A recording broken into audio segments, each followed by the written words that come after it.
Olá, galera, bem-vindos à nossa aula de processo civil.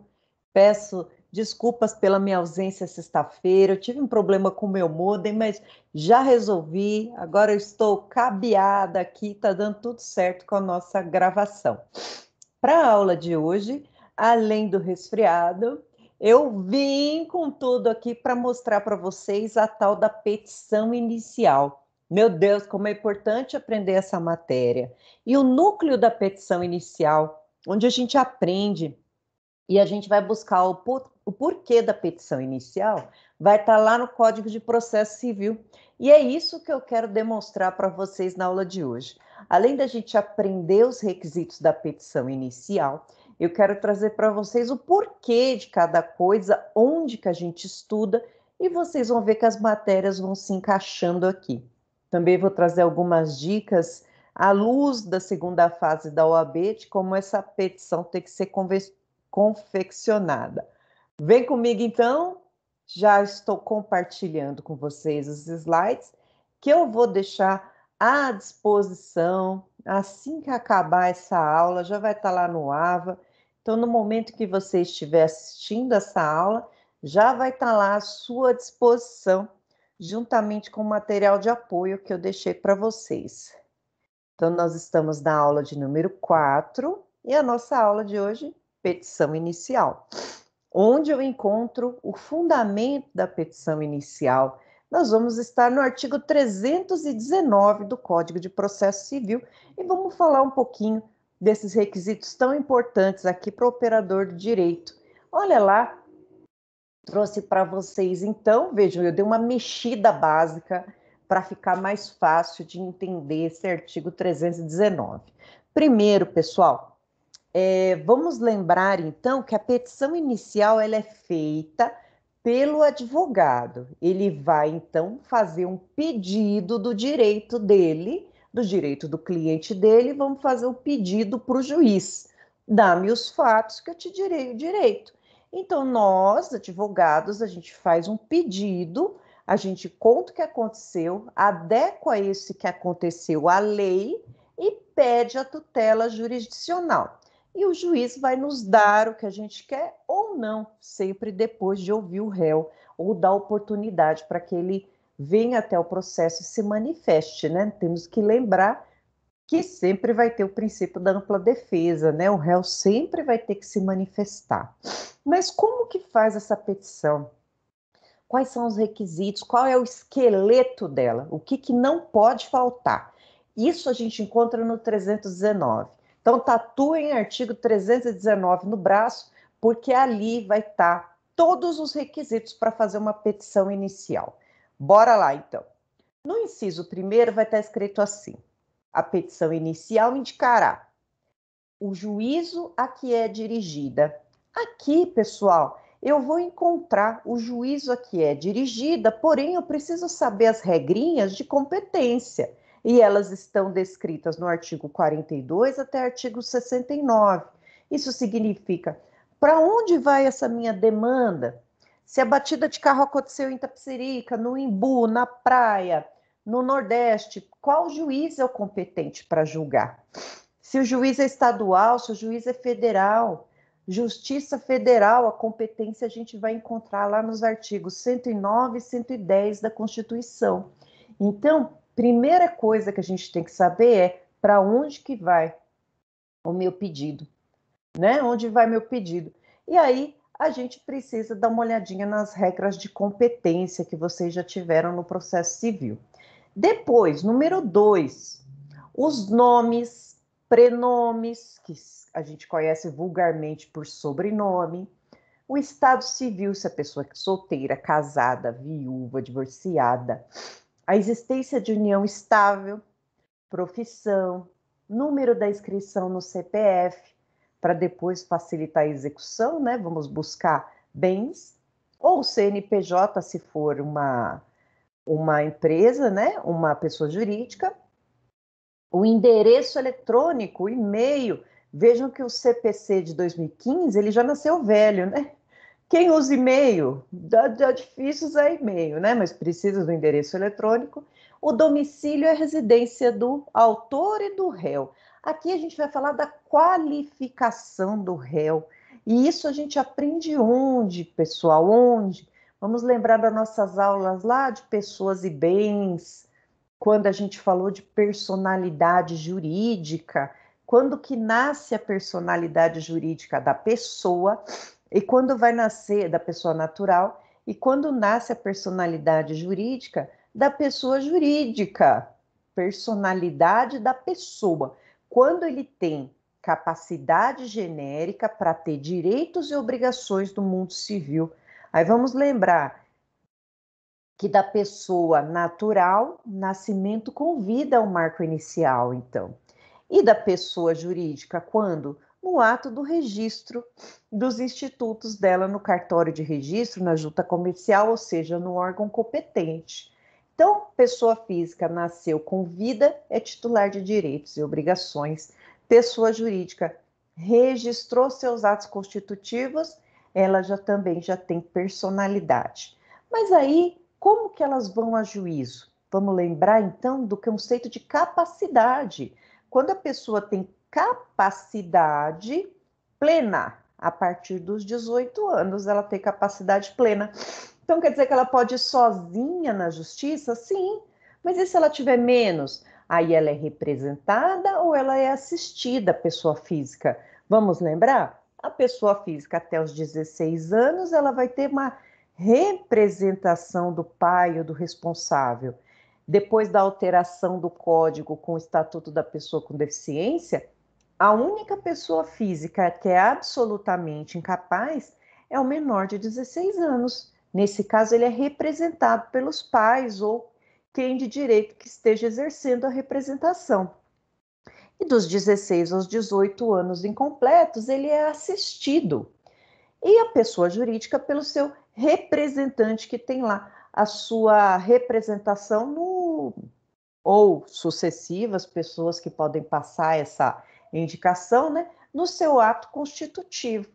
Então, aqui, quando a gente for colocar quem que é o titular, a gente precisa ver se esse titular é representado, ele é assistido por outra pessoa, para poder colocar, indicar direitinho aqui na qualificação.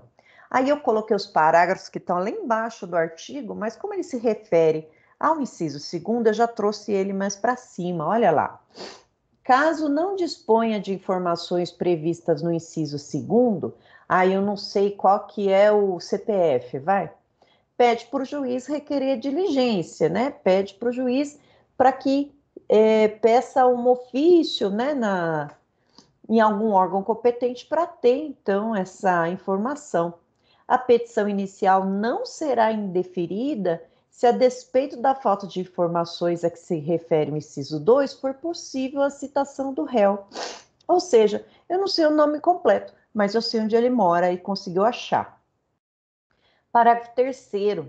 A citação inicial, a petição inicial, não será indeferida pelo não atendimento ao disposto no inciso 2º deste artigo, se a obtenção de tais informações tornar... Não será... deixa eu ler de novo. A petição inicial não será indeferida pelo não atendimento ao disposto no inciso 2º deste artigo, se a obtenção de tais informações tornar impossível ou excessivamente oneroso o acesso à justiça. Então, olha, o juiz não vai indeferir uma petição se for completamente impossível achar o endereço do réu pelas forças daquela pessoa. Então entra mesmo sem o endereço do réu, por exemplo, e lá a gente pede um ofício, né, para as telefonias celulares, por onde anda esse homem, para o cadastro do Uber, para o cadastro do WhatsApp. Em algum lugar essa pessoa tem que estar. O que não pode é virar para o cliente e falar, olha, você não tem acesso à justiça porque você precisa do endereço, né? Então, se for extremamente inacessível, aí a gente entra, propõe um pedido e pede para o juiz, para que o juiz tente localizar por meio de ofícios, né? Ofícios para vir o endereço da pessoa. Demora mais? Demora, mas em algum lugar essa pessoa tem que ser encontrada. Próximo requisito, nós vamos falar um pouquinho de cada um. os fatos e os fundamentos jurídicos do pedido. Aqui, pessoal, a gente vai exercer o nosso bom português, nós vamos fazer uma narrativa informando os fatos e acontecimentos, né, que deram ensejo à lide, à briga, e depois, na hora dos fundamentos jurídicos, nós vamos encaixar os fatos à norma legal, fazendo o raciocínio persuasivo para o juiz, trazendo esses fatos aqui, trazendo a sardinha para nossa brasinha. E ali a gente começa, escreve dos fatos, narra o que aconteceu. Do direito, a gente começa a encaixar na lei os fatos que aconteceram. E mostrando que a pessoa tem direito ou não, tá? Pedido e suas especificações. Está lá no 322 e 329, nós vamos falar dos vários tipos de pedidos diferentes que tem que existir. Valor da causa. Toda causa tem um valor atribuído.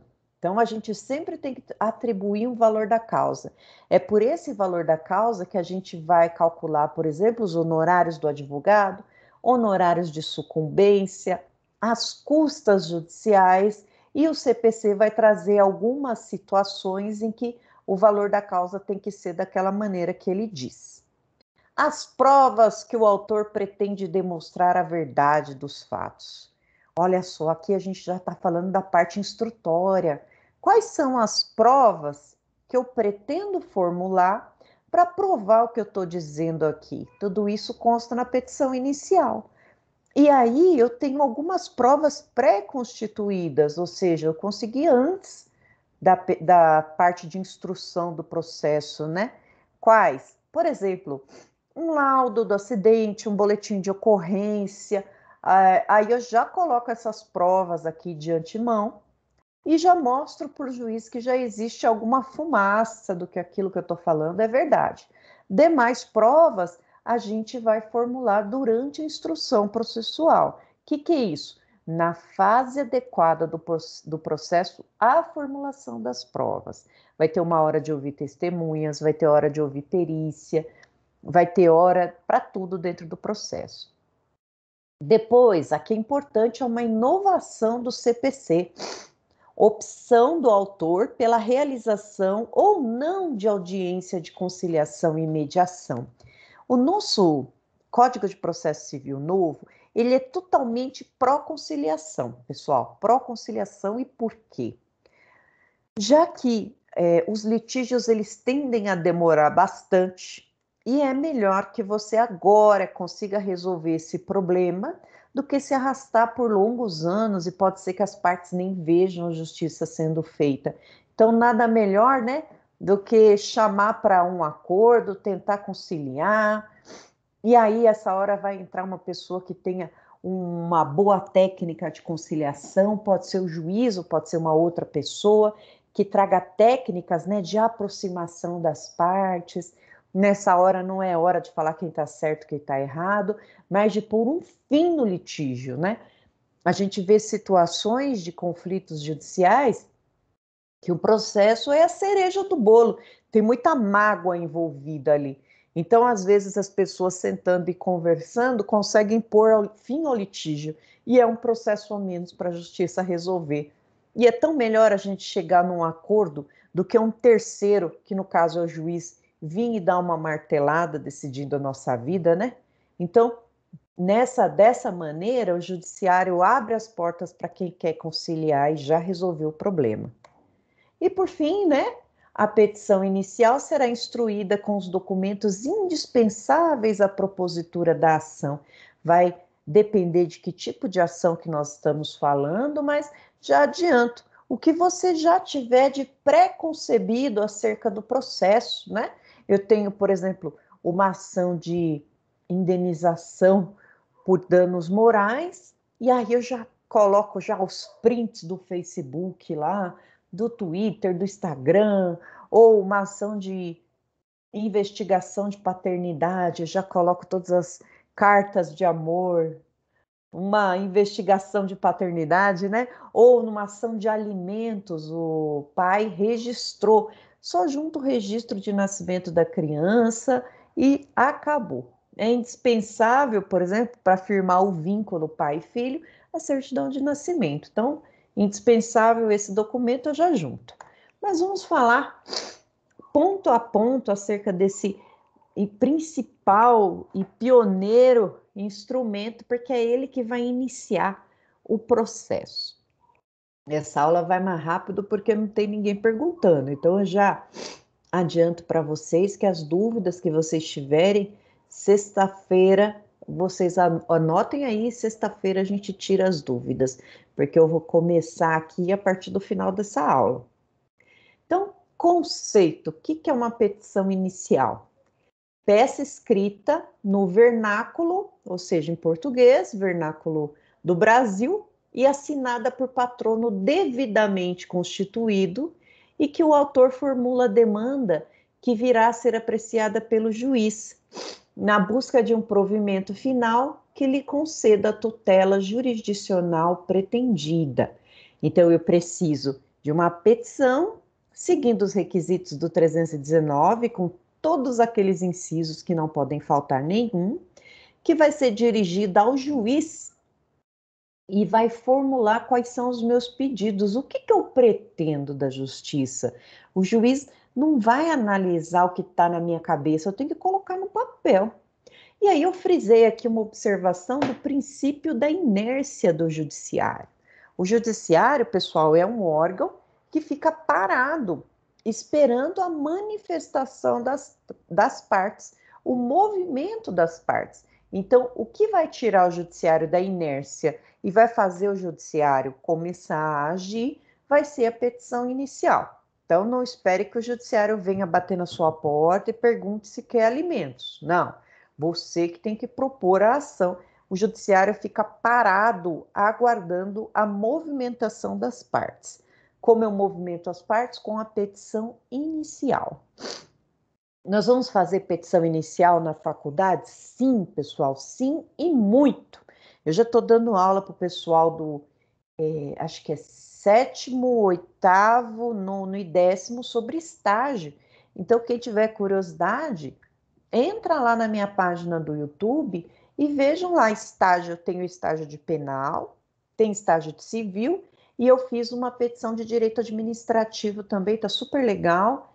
Ela é da última prova da OAB, que nós tivemos o exame 30. O 31 está suspenso, né? Tendo em vista a pandemia, ainda não fizeram a prova, mas já tem prova marcada, inclusive. Vamos lá, então. Inércia do judiciário. Quais são as funções da petição inicial? Aí eu trouxe aqui um slide mostrando. Provoca a instauração do processo, ou seja, ele tira o judiciário da inércia, faz o judiciário se movimentar, identifica a demanda, decorrência natural da necessidade de menção às partes, causa de pedir e o pedido. Nesse segundo requisito aqui, está falando dos requisitos do 319. Então, eu tenho duas importantes diferenciações. Ele vai provocar o judiciário a se mexer e ele identifica a demanda a ser tratada, porque eu vou ter que mencionar ali quais são os pedidos que eu quero, quem são os autores, quem são os réus, onde moram, e vou fazer os pedidos ali. Aí eu coloquei aqui algumas observações. Permite a aplicação do princípio da congruência, indicando os limites objetivos e subjetivos da sentença, significa o juiz só pode me dar aquilo que eu pedi. Esse é o princípio da congruência. A sentença ela tem que estar adequada à minha petição inicial. Então, se eu pedir alimentos, o juiz me dá alimentos. Se eu pedir reparação por danos morais, o juiz me dá reparação por danos morais. Vamos pensar numa situação que eu peço reparação por danos morais e materiais. Aí, danos morais eu estou pedindo 10 mil e danos materiais 30 mil. Só que eu fiquei um período sem trabalhar, então gera direito ao lucro cessante também. Mas eu não pedi lucro cessante, eu pedi só reparação material. Eu pedi, por exemplo, que dessem o valor do meu carro, mas era o meu carro que eu usava para o meu sustento. Eu trabalhava de Uber e eu não pedi. Os 3 meses que eu fiquei parada por não ter carro, né? Então o juiz não vai me dar porque eu não pedi. Então a congruência vai ser isso. O juiz só pode te dar ou te negar o que você pediu. Permite a verificação de eventual litispendência, coisa julgada, conexão, quando comparada com outras ações. O fato da gente colocar quem são os autores da demanda, o pedido, a causa de pedir, já vai identificar no judiciário se já tem outra ação igual em andamento, se já tem outra ação julgada em andamento ou outra ação conexa, cujos pedidos são maiores e abrangem os nossos. Nesse caso, na litispendência e na coisa julgada, e na conexão, esse nosso pedido aqui vai fadar um insucesso, já que tem outra ação ali parecida. No caso da litispendência, extingue o meu processo porque já tem um em andamento. Coisa julgada, a mesma coisa, já que uma vez transitado em julgado, eu não posso pedir tudo novamente. E no caso da conexão, se esses pedidos abrangerem um outro maior, vai juntar os processos. Fornece elementos para fixação de competência, ou seja, o juiz competente quem é o juiz competente para julgar, e aí nós vamos falar de perpetuatio jurisdictionis, pois a partir do momento que você propõe a ação, o réu contesta. Se for competência relativa e o réu não fala nada, vai ficar para sempre com aquele juiz ali. Indica desde logo ao juiz eventual ausência de alguma das condições da ação e pode vir a influenciar a determinação do procedimento. O que isso está querendo dizer aqui? Se precisar arrumar essa petição, emendar, que vai ser o que a gente vai ver na próxima aula, o juiz então vai analisar e vai mandar a gente consertar essa petição aqui antes de citar o réu. Continuando, quais são as novidades que o Código de Processo Civil trouxe para a gente? Isso aqui não existia no Código antigo. A boa é que vocês já estão estudando o Código novo, né? Precisa se preocupar com o antigo. Mas o que ele trouxe de novo aqui para a galera que já estudou o CPC de 73? Exigência de que a petição inicial para fins de distribuição venha acompanhada com procuração que conste tanto o endereço físico como eletrônico do advogado. Como agora o processo é digital, na procuração já se acostumem a colocar o espaço lá para o seu endereço eletrônico, para o seu e-mail. Protocolização da petição inicial como o indutor do fenômeno da propositura da ação. Então, protocolei a ação inicial, petição inicial, juntei a petição inicial, que no caso é eletrônica, fiz o protocolo, já iniciou o processo. Exigência formal da petição de expressa opção do autor pela realização ou não de audiência de conciliação ou mediação. Olha só, tem que ter uma formalização que o autor quer a audiência de mediação ou conciliação. Se o autor não falar nada, quer dizer que ele quer a realização.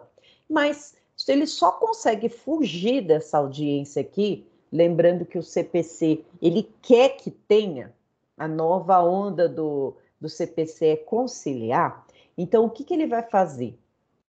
Ele vai dizer que só uma forma justificada para você tirar essa conciliação aí. Previsão do não indeferimento da inicial se, apesar da falta de informação, for possível a citação do réu ou a sua obtenção tornar excessivamente impossível. Não tenho informação do réu precisa, mas eu sei onde ele mora. Ou eu não consigo achar onde ele mora, então nesse caso, como a gente já conversou agora há pouco, vamos lá, começa o processo e vamos tentar achar pelos meios judiciais, pelos bancos de dados disponíveis, se a gente acha essa informação que precisa. Demora mais, mas eu não estou tirando o direito do acesso à justiça. Lembrando que a inafastabilidade do judiciário é um direito constitucional, é um direito fundamental, a inafastabilidade do judiciário. Todo mundo tem acesso ao judiciário, segundo a Constituição. E eu não vou deixar, por exemplo, uma criança que precisa de alimentos, deixar de ter esses alimentos porque a mãe não sabe onde está o pai. Então entra sem um endereço e dentro do processo a gente procura esse pai. Expressa admissão da juntada de documento formado após a petição inicial ou a contestação, ou do que se tornou conhecível, acessível ou disponível depois desses atos, mediante comprovação do motivo da não juntada anterior. Aqui o novo CPC, ele autoriza que a gente junte documento depois da inicial e o réu depois da contestação. Mas a gente tem que provar que até aquele momento a gente não juntou porque o documento é novo, ou se é velho a gente não conhecia. Mas, de qualquer maneira, é dada a oportunidade à parte contrária de ver o documento e se manifestar acerca dele. Esse é o contraditório. Exigência de juntada com a inicial de laudo médico da incapacidade e pedido de interdição. Quando a gente vai solicitar, né, o pedido de interdição, o que é isso? Eu retiro a capacidade da pessoa de fato, né? Lembra que a pessoa ela tem a personalidade jurídica com o nascimento com vida, mas a partir dos 18 ela tem capacidade. Então, quando eu quero retirar essa capacidade dela, para ela não gerir sozinha os atos da vida civil, eu entro com pedido de interdição. Mas para entrar com esse pedido de interdição, o CPC manda, a gente juntar um laudo médico de incapacidade. Tem que passar ele no médico e o médico atestar que essa pessoa não tem capacidade de sozinha exercer os atos da vida civil. Por exemplo, uma pessoa com Alzheimer, o médico vai lá e faz o diagnóstico de Alzheimer, que ela está perdendo as funções dela de capacidade de lembrar das coisas progressivamente. Então, alguém tem que ir lá tomar conta do salário dela, tomar conta da vida civil dela, os bens, vai lá e interdita essa pessoa e ele, sendo a pessoa responsável, o curador dessa pessoa, ele age em nome dela. Mas para isso precisa da interdição e está mandando juntar um laudo médico anterior ao pedido da ação. Então, junta na petição inicial. É uma novidade também. Vamos lá. Quanto aos requisitos essenciais, nós vamos ter aqui endereçamento ou juízo a que é dirigida. A petição será endereçada à autoridade judiciária competente, atentando-se às regras de competência. Regras de competência, pessoal, tem que sentar e estudar. Não tem jeito. Peguem lá o artigo 109 e 110 da Constituição e do 42 ao 69, façam tabelinhas para lembrar das regras de competência. Onde que eu mando minha petição? E toda vez que vocês forem demandar alguém em juízo na vida prática, vocês vão ter que analisar essas regras de competência. Outra novidade interessante do CPC novo é o seguinte. Primeiro, a gente nunca identifica quem que é o juiz que vai receber a petição, já que o juiz ele está em determinado juízo, mas pode ser que ele aposente, que ele mude de entrância, que ele saia, que ele volte, que ele fique de férias. Então, a gente não manda para aquele juiz, a gente manda para o juízo. Então, a forma mais correta é a gente endereçar essa petição ao juízo. Aí eu coloquei aqui um exemplo para vocês, né, da forma que era antigamente e da forma que o CPC está mandando fazer agora. Olha só a diferença. Agora tá assim. Ai, desculpa, gente, ó. Ao juízo, aí eu coloquei, ao juízo da primeira vara civil da comarca de Taboão da Serra. Ó, não me interessa se é homem, se é mulher, o que é que vai receber ali. Eu sei que é um juiz desse juízo da primeira vara. Antes, como que a gente endereçava? A gente colocava assim, excelentíssimo senhor, doutor, nem sabia se ele era doutor ou não, né? Porque doutor não é pronome de tratamento. Pronome de tratamento é senhor, né? Doutor é título acadêmico, mas jogava um doutor ali para dar uma massageada, né? Excelentíssimo senhor doutor, juiz ou juíza de direito da primeira vara da comarca de Taboão da Serra. Olha a diferença aqui, né? Ali no segundo tá quase ajoelhado, né? Então, agora pode colocar o juízo da primeira vara, ó, simples e direto para o juízo. Não precisa pôr essa, excelentíssimo senhor doutor juiz, de acordo com o novo CPC. Depois, qualificação das partes. Quem é o autor, quem é o réu? Lembre-se que depois pode entrar um terceiro aqui. Na aula passada a gente aprendeu lá sobre as intervenções de terceiro. Quem é o autor, quem é o réu? Quem são os entes parciais? Quem está brigando ali? Quem está em litígio? Então, qualificação das partes. Eu peguei o artigo 319 e recortei e colei ali. O que eu preciso?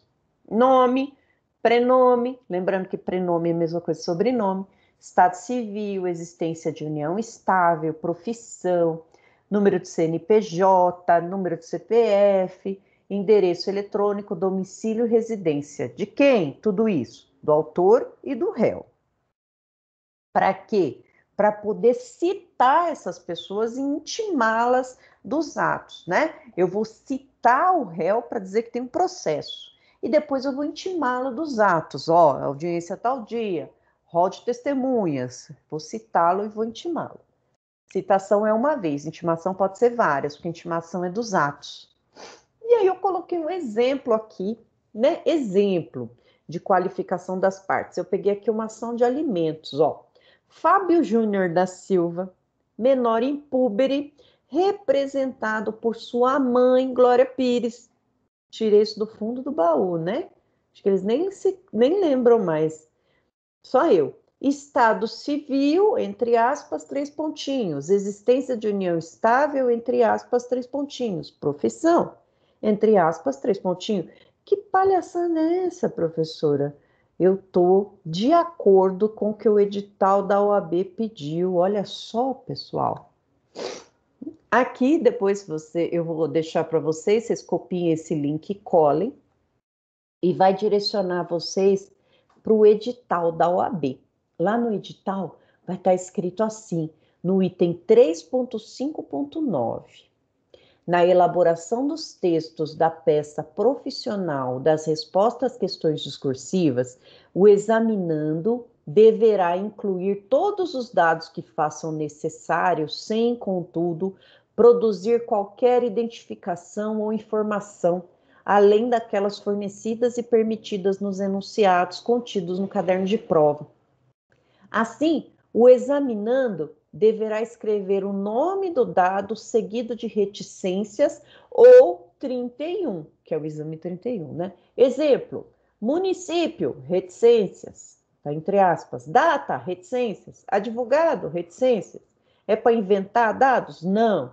Na petição da OAB, nunca inventem nada, que isso significa identificação da prova e é zero.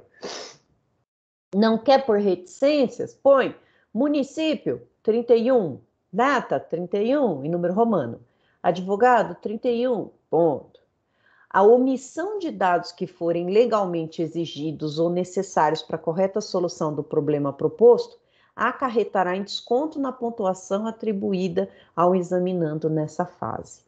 Então, pessoal, quando a gente faz as peças processuais pensando na segunda fase da OAB, a gente nunca, jamais inventa dados, né?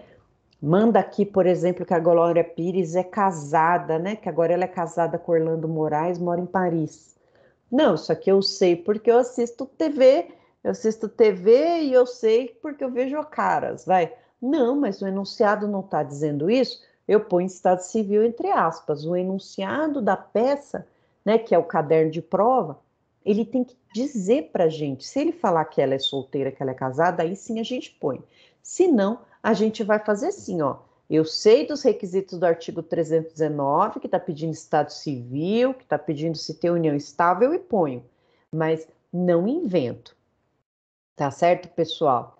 A gente vai fazer petição inicial muitas nos estágios. Por enquanto, não, tá? Por enquanto, só estou mostrando para vocês como que faz.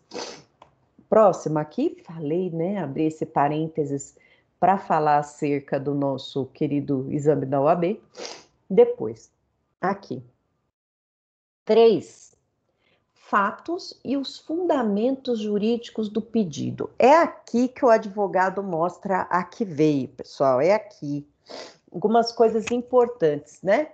É a causa de pedir. Por que eu estou pedindo? São as razões de fato e de direito que dão suporte ao pedido.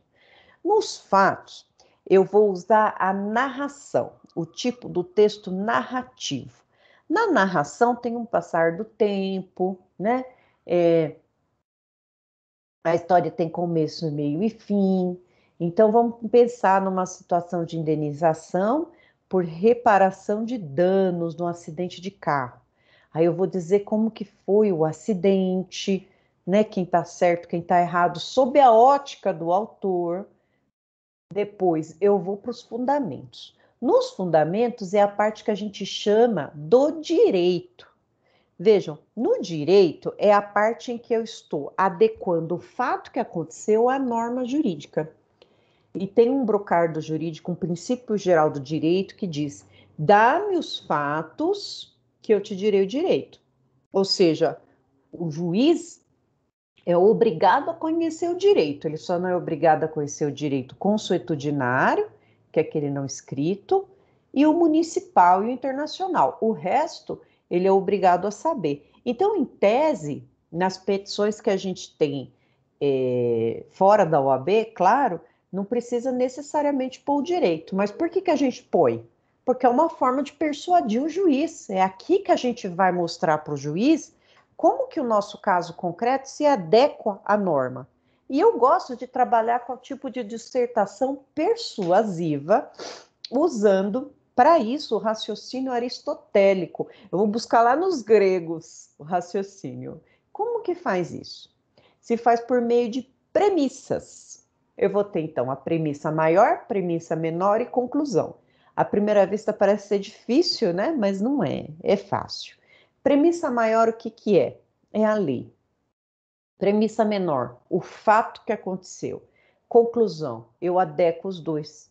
Então, eu abro um primeiro parágrafo para falar sobre aqui, ação de alimentos. No primeiro parágrafo, eu falo que, conforme o documento, aí eu falo assim, que os alimentos, eles são instituídos pela lei, para que uma criança não pereça, tendo em vista que a mãe sozinha não pode se adequar. Então, conforme o artigo tal da lei, a criança faz jus desde que prove quem que é o pai, a filiação.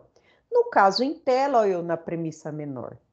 Fábio Júnior da Silva é filho de Fábio Júnior da Silva, conforme documento de folhas tal. Ponto. Então, eu falei da lei, falei do caso. Agora eu vou adequar um com o outro. Diante disso, Fábio Júnior faz jus aos alimentos a serem pagos por seu pai mensalmente. Tá vendo? Precisa. Aí eu coloquei aqui: devo copiar artigo? Nunca. Não copiem artigo. E por quê? O juiz, pessoal, ele tem o código dele. Então a gente não precisa copiar artigo. A gente tem que mostrar para ele, fazendo esse exercício aqui de adequação do fato à norma, como que os nossos fatos se encaixam à lei. A gente vai pegar antes a lei, vai ler e ver como que o fato se encaixa na lei e vai colocar aqui. Posso inverter? Posso pôr primeiro a premissa menor, depois a lei, depois a conclusão? Sim, mas em um parágrafo você faz isso. Sempre lembrando, como que esse fato que eu estou cantando se encaixa à lei? E qual é a conclusão? Que ele tem direito. Então, cada parágrafo você usa assim. Se você parar para ficar colocando artigo, você está enchendo linguiça. Você pode mencionar o número do artigo, aí não tem problema nenhum. Agora, ficar mencionando artigo e está expresso lá no edital da OAB, está expresso, depois eu deixei o link, vocês olhem lá. Está escrito assim, que a mera transcrição do artigo não pontua. Então, fiquem espertos com isso. E para a vida prática, pessoal, não fiquem recortando e colando artigo, porque é feio, feio, feio, feio. Vamos fazer uma redação objetiva, sem encher linguiça, trazendo para o juiz a forma concreta do direito que nós temos. Aqui, nesses fatos e fundamentos do pedido, eu posso incluir uma doutrina? O que um doutrinador, um estudioso do direito acha? Sim, você pode estar corroborando para o que você está montando da sua tese. Posso pôr jurisprudência, entendimento dos tribunais? Sim, é nessa hora dos fundamentos jurídicos que eu posso, Marisa, falar, mas o peso vai ser maior quando um doutrinador, ó, eu pego aqui o Scarpinella Bueno, né, que é uma autoridade para falar sobre isso, falando a mesma coisa que eu. Então eu vou falar, não digo sozinha, nas palavras do Cássio Scarpinella, nas palavras do Daniel Amorim, e depois coloco umas redações aí, umas jurisprudências do STJ, do TJ de São Paulo, TJ de Minas, TJ de tudo que é lugar falando mesma coisa que eu. Olha o peso que eu estou dando para o meu argumento. Maravilha? Próximo requisito, quarto. Aqui, pessoal, eu vou ter os pedidos. O que é pedido? Vamos pensar que eu tenho fatos, fundamentos, pedido. Tudo que eu falar na minha historinha, eu tenho que adequar na norma, beleza? Mas não adianta nada eu falar, adequar a norma e não pedir. Porque o pedido, pessoal, é essencial. Eu posso ter feito um fato e fundamento maravilhoso. Se eu não pedir, o juiz não me dá. É aqui que o juiz, então, vai usar o princípio da congruência entre petição e sentença. O que eu pedi tem que estar na sentença, mesmo se for para o juiz não me dar, mas ele tem que mencionar. Então, vamos ver o que eu coloquei aqui para nós.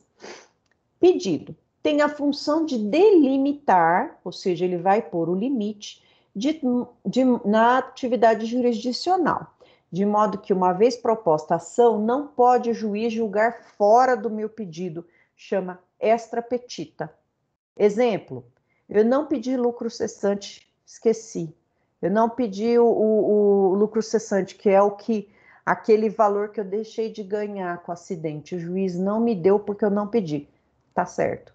Se o juiz me desse, estaria errado. Aí a outra parte ia falar que esse julgamento está extra petita. O juiz está advogando para mim, está me dando mais do que eu pedi.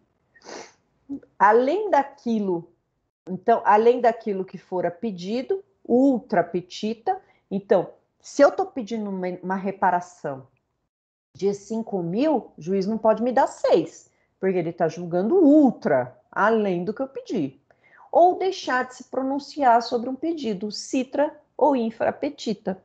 Então, vamos supor que aqui eu pedi reparação de dano moral e dano material. O juiz só me dá o dano material e sobre o dano moral ele nem se manifesta. Não, aí é citra, aí ele está dando menos do que eu pedi. Ele pode até não me dar, mas ele precisa se manifestar na sentença dizendo que eu não tenho direito a dano moral e por quê? Ele não pode simplesmente passar batido, me deixar no vácuo, né? Não pode. Por quê? Porque toda decisão judicial tem que ser motivada. Significa que toda decisão judicial, o juiz tem que escrever o porquê que está me dando e porquê que não está me dando, já que isso vai servir para as partes apelarem se elas não tiverem de acordo, recorrerem, né, em sentido amplo. Então, é possível que a petição inicial contenha mais de um pedido. A dita acumulação pode ser de forma. Então, aqui vamos ter os tipos de acumulação de pedidos. Eu tenho acumulação simples, quando houver a possibilidade de se formular pedidos que podem ser atendidos de forma englobada ou somada, de modo que o autor pretenda obter sucesso em todos eles. É o que ocorre na ação de indenização por danos materiais e morais. Então, aqui eu englobo tudo. Eu quero a ação eu quero reparação pelo estrago do carro, pelo dano psicológico, pelo material, já que eu fiquei internada, pagar a prótese, pagar o dano estético. Então, eu vou acumular pedidos. Depois, pedidos sucessivos. Quando o autor, de igual modo, formular mais de um pedido pretendendo êxito em todos eles, O que diferencia da acumulação simples é que nesse o resultado da análise de um pedido repercutirá no pedido de outro. É o que acontece na investigação de paternidade cumulada com alimentos, ou investigação de paternidade cumulada com petição de herança. Perceba que em ambos os casos a concessão de alimentos ou herança dependerá do reconhecimento de um. Então, na sucessiva, um depende do outro. Eu só vou ter direito a alimentos se eu tiver direito à paternidade. Eu só vou ter direito à herança se eu tiver direito à paternidade. Então, para ter sucesso no segundo, eu preciso primeiro que o juiz reconheça o primeiro. Sucessiva, então, diferente da primeira, que é da cumulativa simples. Aqui, pedido subsidiário, lembrando que fala subsídio e não subsídio, como eu odeio subsídio. Subsídio, subsolo, subsídio. Olha eu aqui reclamando, morrendo e reclamando, né? Caso velho é chato. Subsidiário eventual. Que pedido é esse? Quando formulado por mais de um pedido para que o juiz, não podendo conceder um, conceda o outro. Está no 326. É o que ocorre, por exemplo, na ação ordinária movida contra a companhia aérea por cumprimento de obrigação de fazer, entrega da mala, ou correspondente a perdas e danos. Então, aqui pedido subsidiário significa, eu estou pedindo uma coisa, mas se o juiz não me der, eu já peço outra. Eu estava agora no estágio, né, falando sobre esses pedidos subsidiários, e a gente estava falando o seguinte: a gente queria que o juiz não desse a reparação de danos para o autor, a gente estava pelo réu. Mas se por acaso o juiz entendesse que tinha que dar, que ele entendesse que a culpa fosse concorrente, aí dividisse o valor da indenização. Então, eu estou dando para o juiz várias hipóteses aqui, né? Como você chegar, você pedir para alguém buscar sorvete para você e falar assim, ó, traz sorvete de creme com passas ao rum, que é o que eu mais gosto, de passas ao rum. Mas se não tiver, você traz de chocolate para mim. Mas se não tiver de chocolate, você traz de morango. Se não tiver de morango, você não traz nada, porque daí eu não vou gostar de mais nenhum, né? Então, primeiro passas ao rum, depois chocolate, depois morango. Agora eu fiquei passando mal querendo sorvete, gripada desse jeito. Mas vejam qual que é a subsidiariedade. Primeiro o que você mais quer, mas se não tiver tu, vai tu mesmo. Pedidos alternativos. Quando a obrigação puder ser satisfeita por mais de uma forma. É o que ocorre com a ação ordinária ajuizada contra a casa de eventos que perturba o vizinho. Formula-se dois pedidos: que a ré seja condenada a se abster de produzir barulho a partir de determinado horário, ou proceda com a instalação acústica que impeça ruídos. O ponto marcante na diferença com a subsidiária da acumulação alternativa é que aqui não há ordem de prioridade nos pedidos. Na acumulação alternativa, o que o autor busca é a realização, não importando como. Então, a diferença aqui na alternativa é, tanto faz se ele colocar um isolante acústico ou se colocar um limitador de horário. Vai melhorar minha vida dos dois jeitos. É a mesma coisa de eu falar assim, pode trazer ou passas ao rum ou chocolate. Qualquer um dos dois eu vou ficar contente, né? Então, qualquer um dos dois. O importante é matar minha vontade de tomar sorvete. Ah, mas se não tiver nenhum dos dois, aí não vai ser sucessivo, vai ser alternativo, porque tem ordem do quanto eu vou ficar feliz, né? Aqui não, porque eu vou ficar feliz dos dois jeitos na alternativa. Olha só os exemplos escabrosos. O segundo aspecto importante do pedido é o que se refere ao pedido certo e determinado. Significa que, além de delimitar a natureza do pedido, o que é devido pelo autor, ou seja, o debeatur, o que eu quero, deve o autor especificar o montante do pedido. O quanto é devido, que é o quantum debeatur. Assim, em uma ação ordinária, além do valor indicar a natureza do seu pedido, indenização por danos morais, é necessário que informe também o quanto é devido. Não deixa ao livre-arbítrio do juiz, não. Você arbitre o valor. O legislador possibilita, de forma excepcional, que o autor formule o chamado pedido genérico. Significa dizer que existem situações em que, embora seja possível o autor informar o que é devido indenização. Não tem ele condições de apontar o quanto é devido. É permitido formar pedido genérico nesses casos. Então, a gente vai ver os casos em que é permitido formular pedido genérico. São casos excepcionais. No resto, já formule o quanto que você pretende receber, porque é daí que vai se tirar valor da causa, valor das custas, valor dos honorários e por aí vai. Então, o juiz vê com bons olhos quando você faz um pedido, pessoal, de forma equilibrada. Você não vai pedir um valor astronômico, você vai pedir um valor equilibrado, sem dar enriquecimento ilícito, voltando a pessoa ao estado que ela estava, né?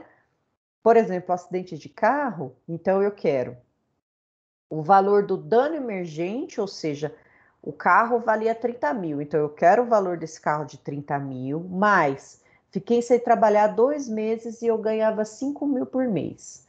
Então eu quero 15 mil de lucros cessantes, já vai dar com o carro 30, 45. E mais 5 mil de danos morais, já que eu tive um corte no rosto e precisei fazer uma cirurgia. 5 mil só? Tudo bem, né? Só para arredondar para 50 mil.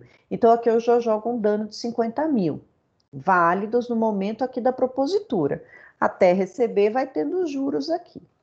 Então, vamos lá. Quando que o pedido pode ser genérico? Nas ações universais, quando não se puder o autor individualizar na petição os bens demandados. Ações universais são aquelas em que se demanda uma universidade ou coletividade de bens e direitos. É o que ocorre com o filho que ajuiza a petição de herança, mas ele não sabe quantos bens que existem no patrimônio. Ele faz um pedido certo, dizendo que é devido à herança, mas não é determinado, pois não tem condições de determinar o quanto que ele tem, né? Principalmente em casos em que está se pedindo herança, né? Daquela criança que não tinha contato com o acervo do pai, né, com as empresas, com o tanto de dinheiro que essa pessoa tinha, né? Imagina só a gente fazer o inventário do Mick Jagger ou a petição a petição de herança do Lucas Jagger, né? A gente imagina, pode começar a sonhar com o montante de dinheiro que esse pai dele tem. Mas imagina que ele é sócio de empresas, ele tem ações e como que a gente vai? A gente vai falar que ele tem direito a uma sexta parte. Eu acho que o Mick Jagger, o Mick, né, que ele é meu íntimo, tem 6 filhos. Então, um filho dele, que é o Lucas, vai ter direito a uma sexta parte, já que presume-se igualdade entre os filhos. Mas o quanto a gente não sabe. Então, o pedido é certo, mas ele não é determinado. E tem gente que fala que a querida Lu Jimenez é burra, né? Burro, né? Não dá para chamar ela de burra. Que isso? Menina teve um filho que deu um pai muito bom pro filho dela, pô. Chamar ela de burra agora? Eu fico espantada com esse tipo de preconceito. 2. Quando eu posso, então, ter pedidos genéricos?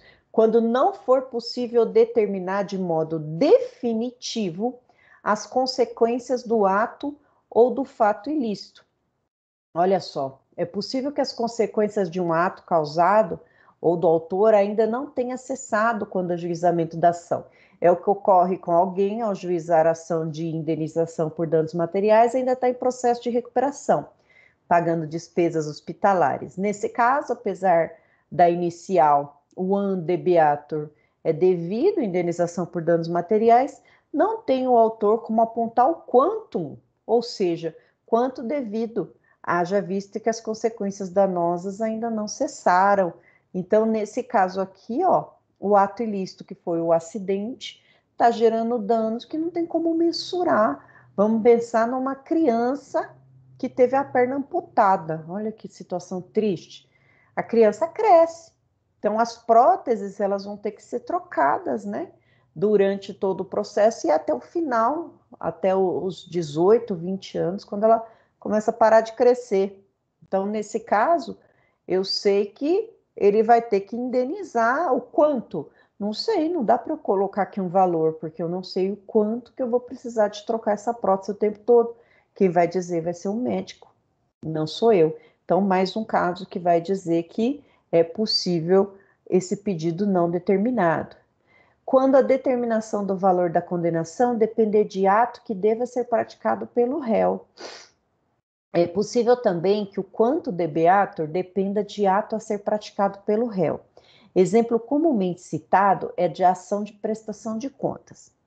Se João, que mantém parceria em um dado negócio com Marcos, deixa de prestar contas do apurado, impedindo que sua participação, eu não falo nunca o mesmo, está errado, que sua participação real nos lucros, Marcos poderá ajuizar a ação de prestação de contas, ocorre que o valor devido ao autor dependerá de ato a ser praticado pelo réu, que é a prestação de contas. Então, aqui, eu não sei quanto que o meu sócio me deve. Antes de saber quanto o meu sócio me deve, para eu pedir o devido, eu preciso de uma ação de prestação de contas, para ele dizer qual foi o balanço da empresa, quais foram as receitas, quais foram as despesas, para a gente chegar num denominador comum, dividir, se for meio a meio, e saber quanto que ele me deve. Aí sim, nesse caso, dá para ser um pedido genérico. O pedido deve ser interpretado de acordo com o conjunto da postulação e observação do princípio da boa-fé.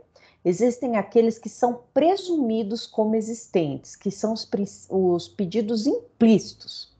Existem aqueles que são presumidos como existentes, pedidos implícitos. Para eles, não há necessidade de expressa formulação por serem decorrentes da lógica factual e jurídica. É o que ocorre com os juros, súmula 254, e a condenação em custas e despesas processuais, bem como nos honorários advocatícios. Ademais, as prestações periódicas consider-se-ão incluídas no pedido, independentemente de declaração expressa, se o devedor, no curso do processo, deixar de pagá-las ou consigná-las. A exemplo do que já ocorria no CPC 73, o novo código, aponta a possibilidade de alteração do pedido ou da causa de pedir até a citação, independentemente do consentimento do réu, ou após a citação até o saneamento com o consentimento do réu. Ocorre que, em caso de alteração, será assegurado o contraditório mediante a possibilidade de manifestação do réu no prazo mínimo de 15 dias, facultando o requerimento de prova suplementar. Aqui tem 3 coisas diferentes, vamos por calma.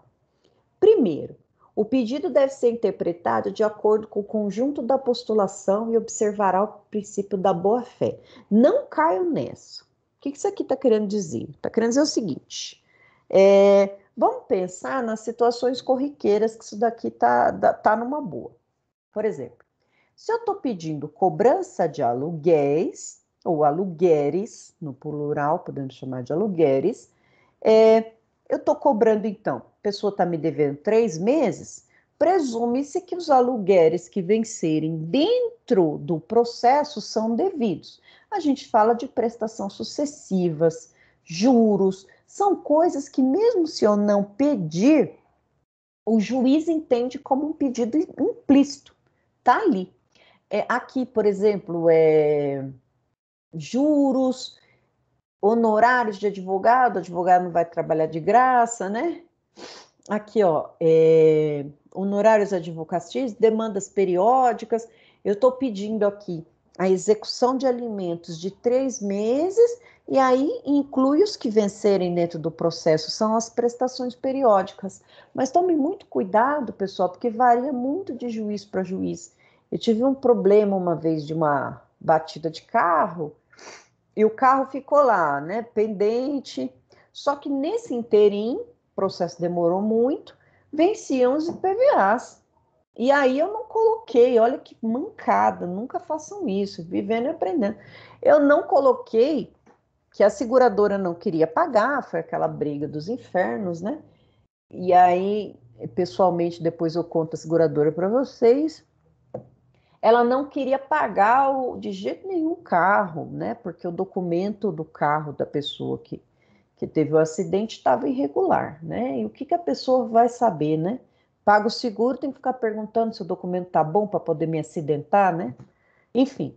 E aí, durante o processo, foram vencendo os IPVAs do carro.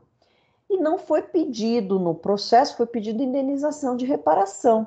Não foi pedido ali que fossem pagos os IPVAs que fossem vencendo no decorrer do processo, que foram 2. E de jeito nenhum, e brigando que o pedido era implícito, brigando, não deu. Então, daquele dia em diante, pessoal, nunca mais eu entro nessa aqui de pedido implícito. Tudo eu peço. Mesmo se for prestação periódica, juros, eu estou pedindo tudo expressamente, para não dar mais margem a essa tal de interpretação aí do juiz. Mais fácil a gente colocar no papel tudo que a gente quer, tá? Não se esqueçam disso, porque o erro de um vale como aprendizado para todo mundo. Foi o ó, né? Teve que tirar lá do valor da indenização para regularizar o carro depois, né? Enfim, maior bobeira. Vamos lá. E aí ele está falando o seguinte: cuidado com esses pedidos, porque uma vez feitos os pedidos, ele não vai se alterar. Porém, ó, se for até a citação do réu, o réu ainda não está sabendo do processo. Aí eu consigo alterar sem o consentimento. Depois que o réu entrou, foi citado, dá para alterar desde que o réu consinta, ó. Desde que ele consinta, até o saneamento do processo, que é o ato do juiz verificar as provas que têm que ser produzidas, o que tem de controverso para a gente fazer a instrução processual. Essa é a fase de saneamento. Então, minha dica para vocês aqui, né? Coloquem todos os pedidos, não importa se tiver 20 pedidos, o importante é que esteja lá, não economizem aqui nessa hora do pedido. Valor da causa. Toda causa tem um valor, né? E aí, toda causa tem valor, toda causa deve ter um valor atribuído, ainda que não possua valor econômico. Esse valor corresponderá ao benefício pretendido pelo autor. Então, por exemplo, um divórcio sem bens nenhum não tem valor econômico, mas eu tenho que atribuir o valor da causa. Não tem jeito. Então, aqui o nosso código vai mostrar para a gente aqui, qual que é o artigo? Deixa eu voltar lá que eu não lembro. Coloquei aqui para o valor da causa. 291 a 293. 91 a 293. Vejam, o valor da causa, então, vai ser aquele que nós vamos colocar. Dá-se a causa o valor de tal. E olha só, como que eu faço esse valor da causa? Como que é calculado? Na cobrança de dívida, a soma monetária corrigida principal dos juros de mora vencido e outras penalidades, se houver, até a propostura da ação. Aí vocês vão lá, entra no site, no Google e coloca YesCalc, que é um sitezinho, né? De cálculo simples, cálculo fácil. Aí vocês vão lá e colocam qual que era o valor do contrato naquele dia, né? Coloca juros, se tiver alguma cláusula penal, como multa, coloca lá e ele calcula para vocês. Esse site é muito legal. Eu uso ele bastante para fazer as execuções. E ele traz até uma memóriazinha de cálculo muito legal. YesCalc. Na ação que tiver objeto a existência, a validade, o cumprimento, a modificação, a resolução, a resilição ou juros, resilição ou rescisão de ato jurídico, o valor do ato ou sua parte controvertida. Na ação de alimentos, a soma de 12 prestações mensais pedidas pelo autor. Pedir alimentos aqui, eu vou multiplicar por 12. É um salário mínimo? 12 vezes salário mínimo. Na ação de divisão e demarcação e reivindicação, o valor da avaliação da área ou do objeto do pedido. Quanto que vale esse terreno, o valor da causa. Na ação indenizatória, inclusive é fundado em dano moral, o valor pretendido. Na ação em que há acumulação de pedidos, a quantia corresponde à soma. Então, eu quero reparação de dano moral, reparação de dano material, somo tudo. Na ação em que os pedidos são alternativos, ou um ou outro, tanto faz, lembra? É o maior valor. Na ação que houver pedido subsidiário, o valor do pedido principal. Observação: o juiz corrigirá de ofício ou por arbitramento o valor da causa quando verificar que não corresponde ao conteúdo patrimonial em discussão ou a proveito econômico pretendido pelo autor, caso em que se procederá ao recolhimento das custas correspondentes. Na verdade, o juiz vai mandar emendar a petição, falando assim: opa, corrija aqui que esse valor da causa está errado e recolha as custas pertinentes a esse valor aqui, quando não tiver gratuidade. Isso aqui a gente vai falar nas próximas aulas. Ressalte-se que o réu também poderá impugnar, em preliminar da contestação, o valor atribuído à causa pelo autor, sob pena de preclusão, e o juiz decidirá a respeito, impondo-se o caso, complementação das custas. O réu tem a obrigação, quando a gente for falar de contestação, de rebater ponto por ponto. E um ponto legal, principal, que faz muitas vezes o autor desistir da ação, é o valor da causa. Porque às vezes ele é muito espertinho, está pedindo o céu, a terra, o universo e o mar, e aí ele coloca R$1.000. E aí a gente vai lá, impugna, porque é nesse valor da causa que vem a indenização, que vem os honorários. E a gente quer que esteja arrumadinho, bonitinho, né? Valor, vai pôr lá o valor a arbitrar. Opa, tá errado, não pode mais. Não é uma ação universal, não é daquelas exceções que a gente viu, então a gente faz ele arrumar. Impugna o valor da causa e o juiz manda ele arrumar e recolher as custas pertinentes. Então vamos ficar esperto aqui, não vamos deixar o autor ou o réu, dependendo de lado que a gente está, fazendo nada errado. O CPC está mandando fazer, ele vai fazer. E está acabando. Provas. As provas que o autor pretende demonstrar a verdade dos fatos alegados. De quem é o ônus de provar, pessoal? De quem está alegando. Então, se eu alego que eu tenho um direito, um fato constitutivo do meu direito, eu tenho que provar. E aí, como que eu faço aqui na petição inicial? Se eu já tiver algum documento, eu já junto esse documento. Tem um boletim de ocorrência, eu tenho um laudo, qualquer coisa, eu já junto. Demais provas, como prova pericial que eu queira fazer em juízo, testemunhas, aí durante o processo, na fase de instrução, que é uma fase de provas, aí sim a gente vai fazer. Então vai estar escrito assim: as demais provas serão produzidas na ocasião da instrução, motivo pelo qual o autor deve apontar na inicial aquelas que pretende fazer. Aí eu vou colocar assim, posso colocar um pedido genérico. Pretende provar o alegado por todos os meios de prova em direito admitidos, em especial prova testemunhal, prova pericial, e por aí vai. Depoimento da parte contrária. 7. A opção pela realização ou não de audiência de conciliação e mediação.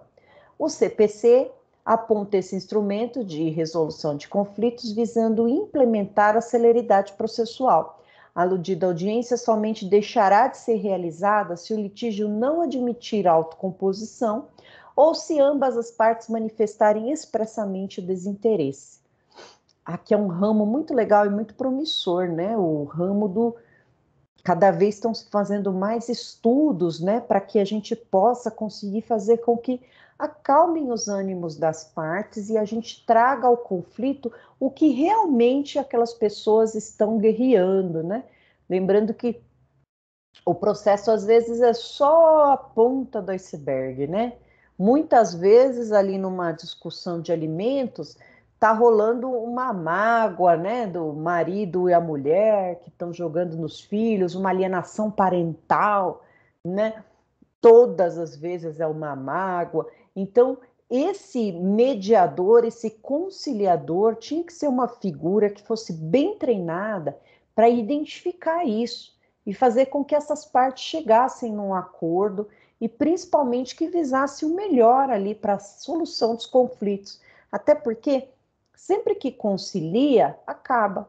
Se o juiz sentencia, não acaba e tem recursos. Então, essa aqui é uma parte interessante para vocês se aprofundarem no estudo, né? Quem quiser fazer essa parte de mediação. 8. Documentos indispensáveis. A petição deverá vir acompanhada dos documentos indispensáveis à propositura da demanda. Sempre tem que ter uma procuração assinada, Nessa procuração tem que ter o endereço eletrônico e o endereço do advogado, né?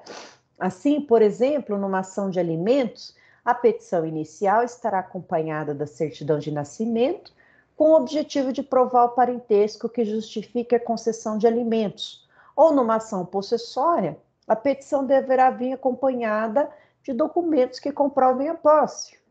Divórcio, tem que vir com uma certidão de casamento, né? Eles pedem uma certidão de casamento atualizada 90 dias, se o divórcio for litigioso. Óbito, precisa juntar atestado de óbito num inventário, né? E por aí vai, os documentos indispensáveis. Então, aqui eu trouxe para vocês quais são os requisitos lá do artigo 319 para a gente fazer uma petição aqui, uma petição inicial. Próxima aula, então, sexta-feira, aguardo todos vocês, vou deixar para vocês todo esse materialzinho. Peço desculpa aqui por eu estar gripada, com a cara horrível, mas trouxe para vocês aqui assim que eu pude com ter internet novamente, eu trouxe para vocês um materialzinho que ficou da sexta-feira passada.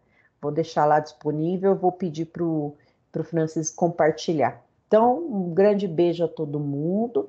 Até a próxima sexta-feira a gente vai se encontrar. E se vocês quiserem, a gente faz uma petiçãozinha aí, pode ser uma petição de alimentos aí, ao vivo, para a gente encaixar todos os requisitos da inicial. Acho que vai ser bem legal, bem proveitoso para nós aí. Até lá, galera. Guardo vocês sexta-feira. Um beijo e ótima semana para vocês. Tchau, tchau. Vamos desligar aqui, né? Um beijo.